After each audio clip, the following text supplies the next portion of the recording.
Hampir 3 pekan bencana banjir melanda sebagian wilayah di Kabupaten Jambi dan banjir setinggi lebih dari 1 meter bahkan memutus jalan lintas Sumatera. Lalu bagaimana kondisi bencana banjir di Provinsi Jambi?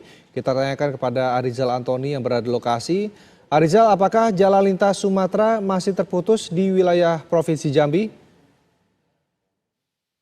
Iya, Rendra dan pemirsa TV One hingga hari ini memasuki pekan ketiga ataupun 3 minggu lebih warga di Kabupaten Kerinci itu terdampak banjir karena ketinggian air terus menaik.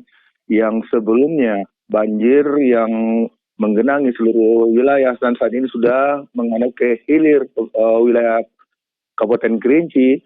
Dan sebelumnya ada 3 kecamatan yang terendam, sekarang banjir masih meluas dan sekarang ini banjir sudah memasuki ke 4 kecamatan. Ada Tanah Jogo, Danau Kerinci, Danau Kerinci Barat, dan juga keliling danau. Banjir kian meluas karena luapan dari Sungai Batang Merau dan juga sekarang sudah meluap ke daerah hilir dan juga Danau Kerinci pun ikut meluap hingga merendam wilayah-wilayah yang ada di pesisir pantai Danau Kerinci. Dan ini sangat miris, kita lihat masyarakat di sini sudah 3 minggu mereka beraktivitas harus dengan menggunakan alat-alat yang disediakan oleh relawan ataupun orang-orang yang di sekitar yang memiliki fasilitas karena mereka tidak bisa menggunakan transportasi yang mereka miliki sendiri. Dan ini sangat memberatkan bagi masyarakat di Kabupaten Kerinci wilayah hilir. Kita lihat sendiri bahwa untuk beraktivitas mereka harus menggunakan perahu karet dan juga alat seadanya. Dan itu sangat memberatkan bagi mereka. Dan juga putusnya akses jalan ini bukan hanya karena terendam banjir, Rendra, juga tanah longsor. Karena di Kabupaten Kerinci ini merupakan salah satu wilayah yang sangat pegunungan, juga tanah yang bertebing. Hingga banyak-banyaknya tebing dan juga pohon-pohon tumbang yang melalui jalan-jalan nasional ataupun jalan provinsi. Sedangkan saat ini banjir yang melanda jalan-jalan utama, jalan-jalan poros, itu sangat memberatkan bagi mereka untuk melintas beraktivitas. Dan dampak yang signifikan terjadi saat ini perekonomian warga dan juga rumah-rumah, ribuan rumah yang terendam. Mereka juga tidak bisa untuk beraktivitas untuk apapun, hanya memiliki baju yang dibanen yang tidak bisa menyelamatkan harta benda mereka. Dan juga perekonomian warga juga sangat terdampak karena banjir yang melanda saat ini.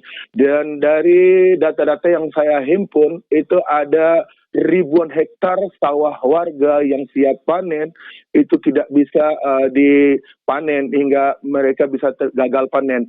Dan juga ekonomi dari harga-harga pasar pun meningkat tinggi. Sebelumnya harga pokok beras di Kabupaten Kerinci ini hanya 200.000 per kalengnya, saat ini meningkat menjadi 300.000 per kalengnya. Dan kita sangat miris sekali melihat kondisi ini. Dan juga faktor dari banjir ini juga merusak fasilitas umum, infrastruktur, jalan dan juga masjid dan rumah sekolah. Dan juga para pelajar yang sekolahnya terendam saat ini harus libur sekolah. Dan bahkan bagi pelajar yang masih bisa ke sekolah, mereka harus menggunakan transportasi perahu dan mengeluarkan uang lebih dari biasanya. Dan bukan itu saja, itu titik-titik banjir yang ada di Kecamatan Danau Kerinci, ada 4 titik banjir dan 4 jalur yang harus mereka lalui untuk menaik perahu. Dan satu perahu, bayangkan untuk satu perahu mereka membayar untuk umum 15.000. Dan mereka harus 3 kali untuk menaik perahu. Dan setiap harinya mereka harus mengeluarkan uang ratusan rupiah, ribu rupiah maksud kami, Rendra, untuk kegiatan sehari-harinya. Dan sedangkan anak sekolah sekarang ini banyak yang libur, banyak yang tidak bisa ke sekolah dan juga beraktivitas lainnya. Apalagi di Kabupaten Kerinci ini adalah sektor pertanian, karena mereka tidak bisa menggarap sawah mereka karena saat ini masih terendam banjir.